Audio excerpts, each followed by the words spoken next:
Hey everybody, I want to share with you some of the things that I do on a regular basis, which is I'm an avid reader. I read a lot of books.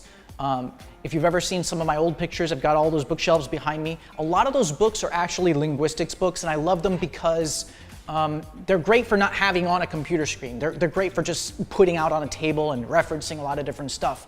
And so I do a lot of my reading off the computer, and I'll do most of my work on the computer. Although there is a lot of reading I do on the computer as well, I try to kind of keep it separate times of day and all of that to stay productive.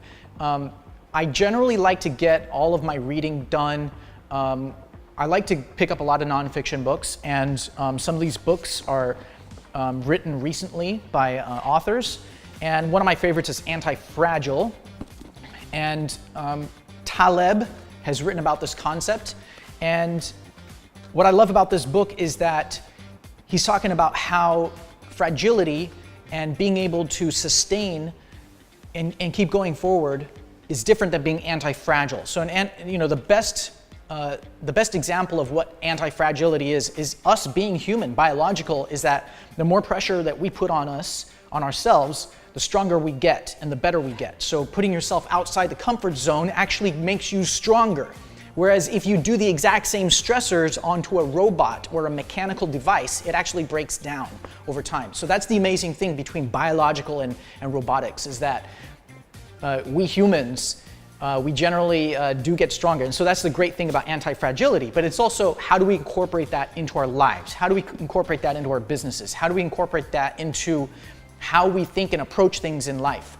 I live in a country where I have to speak Chinese to lead my team and run my company. So this in itself is a very anti-fragile move that I've made. It's tough. So the next thing I want to show you is I read books constantly, and I don't have all the books, but I'm just sharing a few good ones that I can share with you. And this one comes from Ray Dalio and its Principles. Really quick read. It took me about 2 or 3 days to get through this, and I would say that if you get to the point where you're reading so many books on very similar topics, you'll find that with every new book that you read, 80% of the book, the material, you probably already know, and there's maybe 20 to 30% of new stuff that you can pick up. So you can kind of really skim through books a lot, and a lot of the storytelling and stuff behind the stories, sometimes it's not something that I'm actually after. I'm just after for the main points of the book. But what I found here is that most of the good stuff is in the beginning. And generally speaking, if you're not already doing these principles, and you should, I really hope that most people are actually living their lives according to these principles. They're really great. So hopefully most of you you have those ideas in your mind, and you're running your life accordingly. I work a lot on algorithms, and I'll tell you in a different video about my daily schedule, how that works into my daily schedule. But Pedro Domingos, his Master Algorithm book, excellent book. Now sometimes I don't finish every book that I read. It doesn't really matter. I'm a busy guy, and I pick up what I feel is valuable from the book. I may not read every single page, but kind of a fan of Jared Diamond, The World Until Yesterday. I've read most of the book, looking forward to finishing that up, and that talks about the history of the human race. Very interesting for my field with linguistics, because it gets into the history of humans.